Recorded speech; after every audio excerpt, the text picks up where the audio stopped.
The story of the 1962 Ford Galaxie begins long before the model itself ever touched the road, because it was born inside a nation that was changing faster than the automotive industry could keep up with. In the late 1950s and early 1960s, the United States was in the middle of a cultural, economic, and technological explosion that shaped almost everything Americans consumed. The space race dominated the imagination, suburban life was expanding at record speed, and the American driver wanted a car that could represent status, power, freedom, and futuristic optimism all at once. Ford understood this perfectly, and the Galaxie name came directly from that feverish obsession with outer space and scientific progress. The company wanted a flagship full-size car that wasn't simply bigger than the competition, it needed to look modern, powerful, and almost advanced enough to fit into the fantasies of the space age. But the creation of the 1962 Galaxie didn't begin with a vision of luxury alone. It began with competition. Chevrolet, Ford's eternal rival, had struck a nerve with the Impala, which quickly became one of the most popular cars in the country.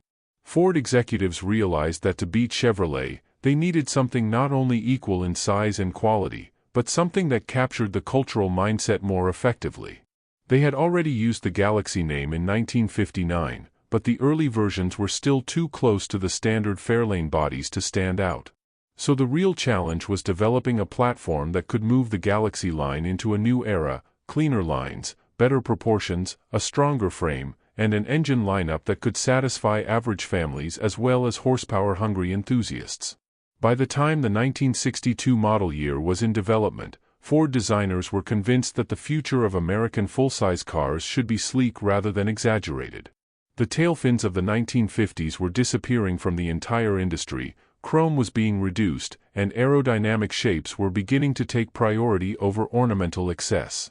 The 1962 Galaxie reflected this transition completely.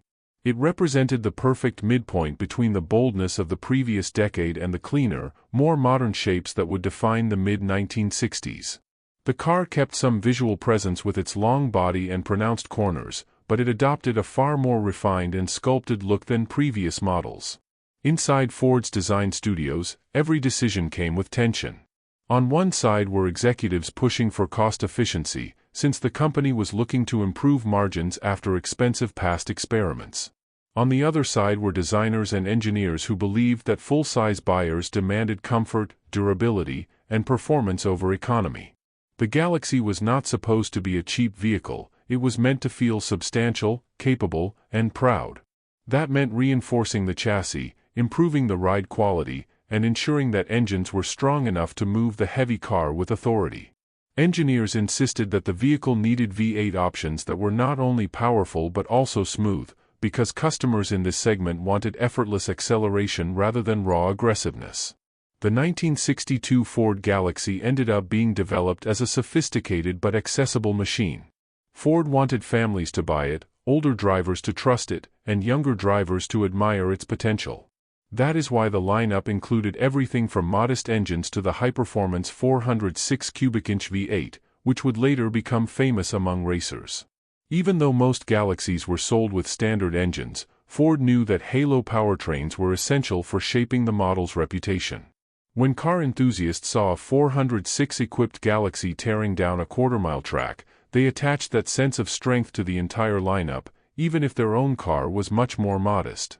But the process of bringing the 1962 Galaxie to the public wasn't only a technical challenge, it was also a cultural balancing act. Ford wanted the car to be stylish enough to appeal to younger buyers who were fascinated by modernity, yet conservative enough to keep older, traditional customers loyal. Designers worked endlessly on proportional changes, subtle body creases, and a new roofline that gave the hardtop version a more athletic stance. They reduced decoration and focused instead on sculpted surfaces, a trend that would explode later in the decade. The influence of the aerospace industry could be felt in the clean side panels, the aerodynamic rooflines, and the restrained chrome placement. Ford was trying to make the Galaxie futuristic without making it bizarre, modern without making it uncomfortably radical. What truly shaped the Galaxie's creation, however, was Ford's commitment to durability. The early 1960s were filled with skepticism among buyers due to the arrival of new compact cars and changing technologies. Many Americans were unsure whether large cars would remain dominant or whether the market would shift dramatically. Ford wanted to guarantee that the Galaxie kept the reputation of a strong, solid, dependable full-size car, something that could travel across the country, tow heavy loads, and carry families for decades. This meant reinforcing the frame, improving suspension geometry, and testing the engines under extreme conditions. Ford was determined not to let reliability problems destroy the model's reputation. The Galaxie was created inside a corporate environment that was experiencing constant internal pressures. Ford had recently implemented massive organizational reforms, influenced strongly by the Whiz Kids, a group of young data-driven executives hired after World War II who believed in rational management and strict cost control. While this helped Ford become more efficient, it sometimes clashed with the more artistic world of automotive design. Every decorative element was questioned, every additional feature had to be justified financially, and every component was examined for potential savings. Yet, even under this internal tension, Ford designers managed to deliver a car that looked more expensive than it was. The 1962 Galaxie managed to feel premium without relying on wasteful excess. The arrival of the 1962 model also represented Ford's attempt to prepare the Galaxie for motorsport dominance. NASCAR, one of the most popular racing organizations in America, had become the ultimate battleground for carmakers trying to prove the strength of their vehicles. Ford wanted the Galaxie to be seen not only as a family cruiser but also as a machine that could defeat Chevrolet and Chrysler on the track. This is where the creation of the high-performance 406 engines came into play. The big block V8 turned the Galaxie from a comfortable highway car into a legitimate racing weapon, and Ford used this success to reinforce the model's image in the minds of everyday buyers. When the car finally reached showrooms in 1962, buyers were greeted with a vehicle that looked clean, modern, and balanced. The long hood, the strong shoulder line, the understated grille, and the squared body shape all communicated confidence. People saw the Galaxie as a car that carried the spirit of the new decade, less flashy, more purposeful, and ready to adapt to a quickly evolving America. It represented the perfect bridge between past and future, combining the comfort of traditional American sedans with the forward-looking design philosophy of the 1960s. Yet, despite all the optimism surrounding its release, the seeds of the Galaxie's eventual downfall were already being planted. The world was changing faster than anyone expected. Smaller cars were gaining popularity, the automotive industry was preparing for new regulations, and customer expectations were shifting subtly but consistently. The Galaxie was born into a moment of cultural transformation, and although the 1962 model managed to capture the spirit of the era perfectly, the full-size segment would eventually struggle under economic pressures, fuel crises, and the rise of more efficient vehicles. But that part of the story, its fall, decline, and the reasons the once glorious Galaxie faded from the American road, belongs to the next section. The 1962 model represented perhaps the purest moment of the Galaxie line, a blend of engineering strength, stylistic refinement, racing capability, and cultural symbolism. It was a car created at the perfect time for the perfect audience, yet that same moment of perfection would eventually become impossible to maintain. The decline of the Ford Galaxie did not happen suddenly, nor did it occur because of a single mistake. Instead, it unfolded slowly, shaped by the economic, cultural, and technological earthquakes that transformed America throughout the 1960s and 1970s. The 1962 model had been created during a period of optimism, when the idea of a large, powerful, comfortable American car symbolized freedom and stability. But as the decade progressed, the world became more complicated, and the automotive landscape shifted in ways that no full-size car, no matter how well built, could escape. The early signs of trouble came from within Ford itself.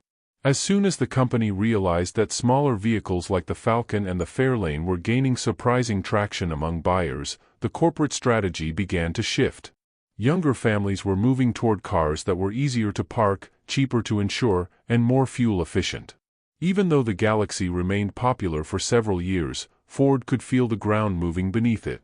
Executives questioned how long the demand for large sedans would last, and engineers were already being pushed to explore lighter platforms, compact engines, and more economical designs.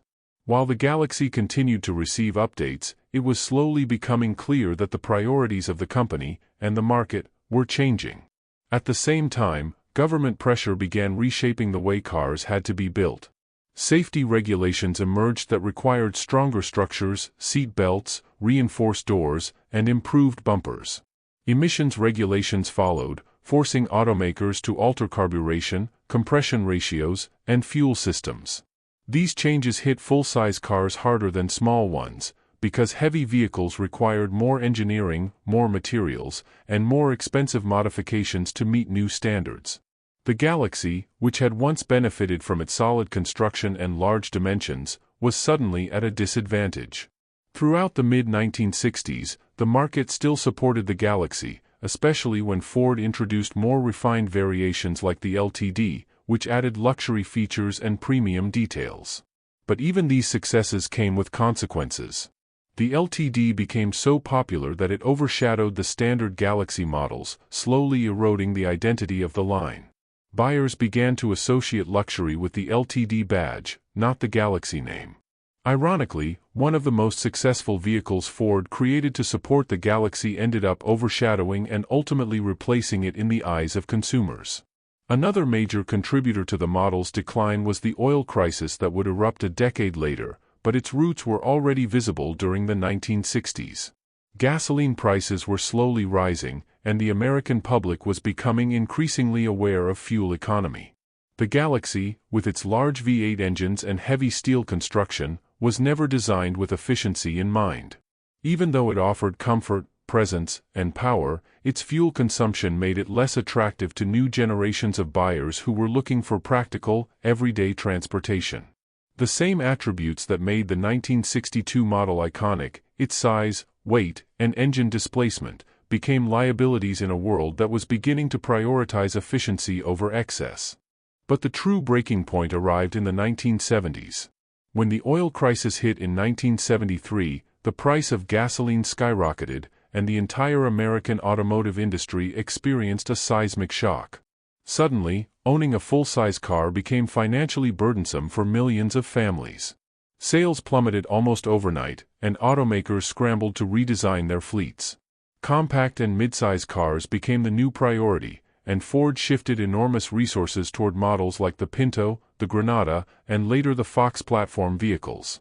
The Galaxie, already weakened by internal competition and shifting market preferences, could not survive this new era. By this point, the Galaxie nameplate had been diluted, overshadowed, and stretched thin. The original identity, an elegant but powerful full-size car with futuristic influence, had been replaced by a broader, less cohesive lineup struggling to adapt to new realities. What had once been a symbol of American optimism had become a reminder of an era that no longer existed. The world changed too fast, and the Galaxie belonged to a different time, a time of cheap fuel, long highways, and a national obsession with size and strength. Even though the model continued into the early 1970s, it was already living on borrowed time. Ford slowly phased out the Galaxie name, replacing it with the LTD and other full-size variants that better matched the new regulatory and economic landscape. The Galaxie officially disappeared from the American market, leaving behind a legacy that would grow more nostalgic with each passing year. Many Americans remembered the Galaxie fondly, not as a relic of excess, but as a reminder of a simpler, more confident moment in the nation's history. Its decline, however, is only half the story. The fall of the Galaxie was also tied to its role in American culture. The car had been more than transportation, it had been a family member, a status symbol, a vessel of memories. People took road trips in their Galaxies, drove their children to school, crossed state lines for vacations, and filled the large trunk with luggage and dreams. When the model was discontinued, many felt as if an era of stability had come to an end. The disappearance of the Galaxie represented the end of America's long love affair with big sedans and the beginning of a new chapter defined by compact practicality. But ironically, the story of the Galaxie did not end with its discontinuation. Over the following decades, the car slowly transformed into a cult classic, admired by enthusiasts, collectors, and historians who saw in it the essence of early 1960s American automotive philosophy. The 1962 model, in particular, gained a special place in the hearts of collectors. Its clean lines, wide stance, powerful V8 options, and transitional styling made it one of the most memorable and timeless versions of the entire line. While later Galaxies struggled to maintain a clear identity, the 1962 model became the symbol of what the lineup was originally meant to be: elegant, strong, confident, and modern without exaggeration. Collectors began restoring abandoned Galaxies found in barns, backyards, and rural fields. Many were drawn to the simplicity and honesty of the design. The car did not pretend to be something it wasn't. It was a large, powerful American sedan built to survive decades, and many did. Even when rust took over the panels and the interiors fell apart, the bones of the Galaxie remained solid. Restorers knew that with time, dedication, and skill, a forgotten 1962 Galaxie could return to the road looking almost exactly as it did when it left the factory. For many enthusiasts, this process became a tribute to an era when cars were built with durability as a priority rather than an afterthought. But the revival of interest also highlighted the tragedy of the Galaxie's downfall. People began to realize that the model had not failed because of poor engineering or lack of appeal. It had failed because the world around it changed faster than any automaker could predict. The Galaxie had been designed for a nation that loved long-distance driving, abundant power, and large vehicles that carried a sense of dignity and pride. When economic pressures and cultural shifts redefined American priorities, the Galaxie simply had no place left to go. Even today, the 1962 Galaxie carries a melancholic but beautiful legacy. It stands as a reminder of the height of American automotive confidence, when designers and engineers believed they were shaping the future rather than adapting to it. Its creation was bold, ambitious, and optimistic. Its downfall was gradual, complex, and tied not to the car itself, but to the collapse of the world that had made it possible. In many ways, the Galaxie's story mirrors the story of American industry, an era of expansion, dominance, and innovation followed by a period of crisis, reinvention, and uncertain transition. And yet, despite everything, the 1962 Ford Galaxie refuses to be forgotten. It lives on through restorations, auctions, car shows, and enthusiasts who understand the cultural weight it carries. It represents the golden glow of early 1960s America, a moment when the nation believed anything was possible and when the automobile was at the center of that dream. Its fall does not erase its triumphs, instead, it reinforces their importance. The Galaxie was not simply a product of its time, it was a symbol of it. Today, when someone finds a rusted 1962 Galaxie sitting abandoned under fallen leaves, half consumed by nature and time, they are not just looking at an old car. They are looking at a fragment of American identity, a machine built during a moment of unshakable optimism and powerful industrial pride. The rust, the faded paint, the broken chrome, and the silent engine carry stories of families, highways, nights under neon lights, and summers that felt endless. The car may have been discontinued, but its emotional presence remains alive wherever enthusiasts gather to celebrate the machines that built a nation. In its creation, the 1962 Galaxie embodied ambition. In its decline, it reflected the unpredictability of progress. And in its survival through collectors and admirers, it has become something even greater than Ford ever intended, a timeless symbol of an America that once dreamed bigger than the horizon.